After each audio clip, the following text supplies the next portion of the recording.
come today to explain my vote yesterday for voting against the motion to proceed on this bill. Mr. President, I spent most of my career in management consulting, managing large, complex enterprise projects, multi-year, thousands of hours, a lot of complexity that take people, process, and technology to make it work. I learned a lot in that career. And I was able to go to the legislature and take that mindset as a member of the minority for 2 terms. And then we got a majority in 2010. And I found myself being the Speaker of the House. Mr. President, we were in the middle of the financial crisis. When I got sworn in January of 2011, North Carolina had a $2 billion shortfall on a $20 billion general revenue fund. And I had 6 months to balance that budget. Well, Mr. President, we did something that had not been done in North Carolina. We took the time to understand every aspect and every dollar that was being spent in government. We determined how to cut government in a way that was sustainable. We cut 12% from the university system budget. Not the rate of growth, but the actual spending. And I had some people say that it was going to be disruptive and the University of North Carolina would never be the same again. But, Mr. President, we did it in a way that was instructed by the operations of the university system. And we did it in a way in concert with the chancellors. And you know what happened, Mr. President? We actually balanced the budget. We did do those cuts. And the last time I checked, the North Carolina university system is still considered one of the greatest systems in the United States of America. Why do I use that example? Because the Medicaid proposal in this bill bears no resemblance to that kind of discipline and due diligence. It has no insights into how these provider tax cuts are going to be absorbed without harming people on Medicare. And even worse, most of my colleagues do not even understand on either side of the aisle the interplay of state-directed payments and the devastating consequences of the funding flows that are going to be before us. Mr. President, here's how I figured out the impact in North Carolina. I used to be Speaker of the House, and I like the Speaker and have a good relationship with the Speaker and the President Pro Tem, so I called them up. And I had my staff ask them if they would do an economic impact assessment on what this proposed bill would do to the Medicaid program in North Carolina. But I didn't want just the view of the Republican partisan staff that reports to the Speaker and the President Pro Tem on how they're going to absorb this bill. I decided to go to Josh Stein, the governor, and I went to his Democrat staff for Medicaid. I asked them to prepare an estimate, independent of the estimate that I had done with fiscal research. But I took a step further, Mr. President. I went to the Hospital Association. I asked 3 different independent groups, a partisan Democrat group, a partisan Republican group of experts, and a nonpartisan group of the Hospital Association to develop an impact assessment independent, not talking, not sharing, reporting to me. And what I found is the best case scenario is about a $26 billion cut. Now, we've got a delay, so it may be 2 years, it may be 1 year. All it does is make that $26 billion happen in year 1 or year 12, but the impact is the same, Mr. President, and it's indisputable. Now, when I actually presented this report that you can find on my website, I had people in the administration say, "You're all wet, you don't know what you're doing." I said, well, why don't we assemble a series of meetings? We're going to provide you our analytics. You go through it, tear it apart. And I told Mehmet Oz, who I consider to be one of the most capable people in the Trump administration. He's a brilliant man, and I'd encourage my Democrat colleagues to talk to him. He knows this stuff, and he's very focused on getting efficiencies out of CMS. So we had 3 different conference calls with CMS, with Oz on the phone and on the video, and me on the video. And I said this, guys, I would love nothing more than you to prove me wrong. I would love nothing more for you to tell me it's not $26 billion or $30 billion, that it's $2.6 billion or $2 billion or $200 million. But after 3 different attempts for them to discredit our estimates, the day before yesterday, they admitted that we were right.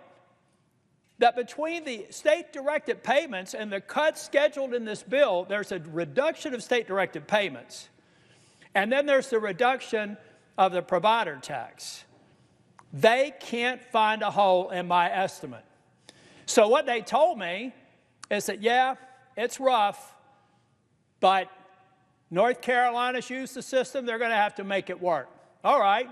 So what do I tell 663,000 people in 2 years or 3 years when President Trump breaks his promise by pushing them off of Medicaid because the funding's not there anymore, guys? I think in the White House, senators advising the president are not telling him that the effect of this bill is to break a promise. And you know, the last time I saw a promise broken around health care, with respect to my friends on the other side of the aisle, it's when somebody said, if you like your health care, you can keep it. If you like your doctor, you can keep it. We found out that wasn't true. That made me the second Republican Speaker of the House since the Civil War, ladies and gentlemen, because we betrayed the promise to the American people. 2 years later, 3 years later, it actually made me a U.S. Senator, because in 2010, it had just been proposed. And just anticipation of what was going to happen was enough to have a sea change election that swept Republicans into the majority for the second time in 100 years. Now, Republicans are about to make a mistake on health care and betraying a promise. It is inescapable that this bill in its current form will betray the very promise that Donald J. Trump made in the Oval Office or in the cabinet room when I was there with finance, where he said we can go after waste, fraud, and abuse on any programs. Now, those amateurs that are advising him, not Dr. Oz, I'm talking about White House healthcare experts, refused to tell him that those instructions that were to eliminate waste, fraud, and abuse all of a sudden eliminates a government program that's called the provider tax. We have morphed a legal construct that admittedly has been abused and should be eliminated into waste, fraud, and abuse. Money laundering. Read the code. Look at how long it's been there. I was Speaker of the House. I refused to do it. When I left North Carolina, I said, we're not going to do a provider tax. I left it at 2.5%. Now it's 6%.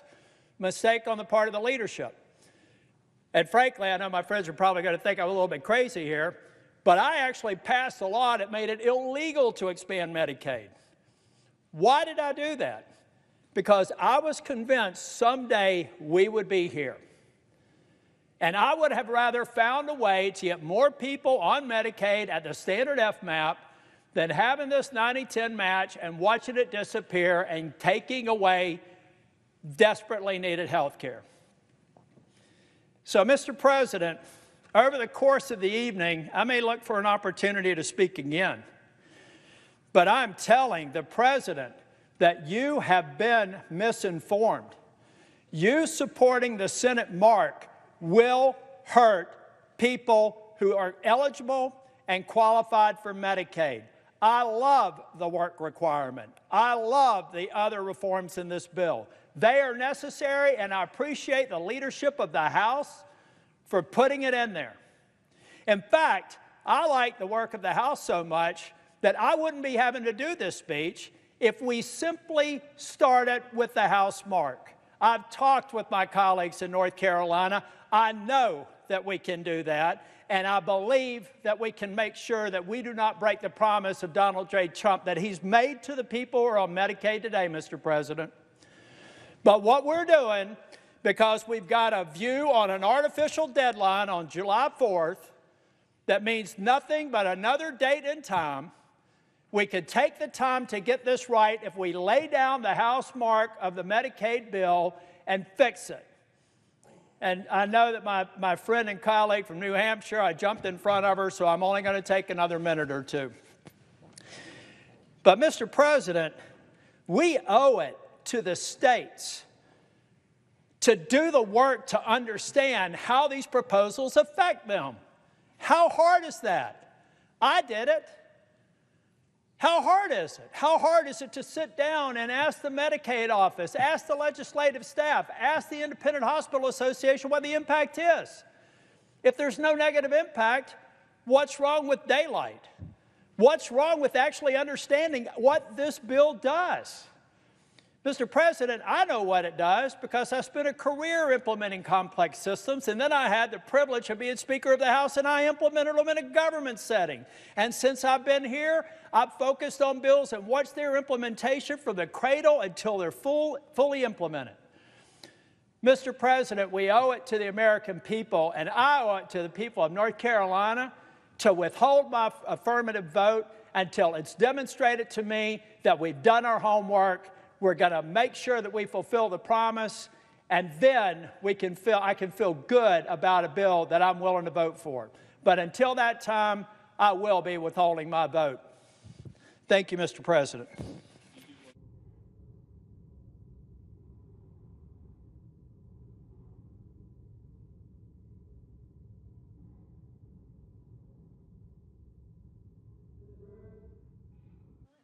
Senator from North Carolina. I ask unanimous consent that the following appear separately in the record. Without objection. I ask unanimous consent that the Senate proceed to executive session to consider the following nominations in block, calendar 198 through 249, with the exception of calendar 241, and all nominations on the Secretary's desk with the exception of PM 89.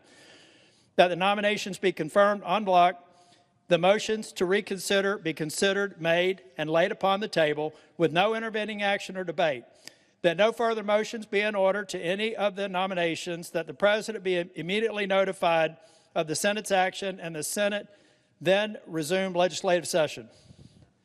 Without objection. Thank you, Mr. President. Mr. President, I also ask just for indulgence for one more minute. I ask unanimous consent that this also the following appear separately in the record. Without objection. This is really easy, Mr. President. Yesterday was my 38th wedding anniversary. I've convinced Susan Tillis to stay married to me for 38 years. I wish I was going to be with her and a couple of dozen family members down at the beach, but I'm doing my work here and I'm going to stay until it's done. I also want to wish my grandson that they're celebrating his second birthday today down there at that same beach house. God bless my family. I love you.